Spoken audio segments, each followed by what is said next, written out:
So what's up mga boss na? Sa mga nagtatanong kung anong hub sa likod, eto stock lang. Pero pwede sa pang wave na swingan. Ganito lang ginawa ko. Bili lang ako ng bushing ng shop. Tapos kinuha ko yung spacer sa gitna. Bakal, tapos pinawasan ko lang ng konti. Ilalagay natin yan sa bearing ng hub para sumakto yung muscle ng pang-wave.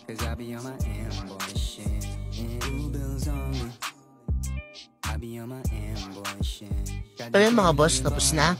Kakabit na natin sa mga bearing. Yung sa kabila mga boss, meron din yan Di ko lang na-videoan.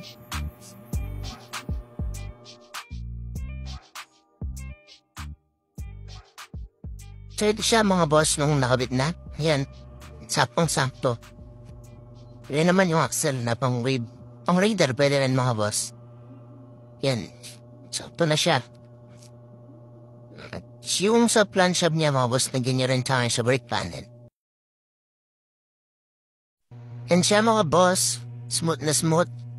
Comment na lang sa mga may katanungan.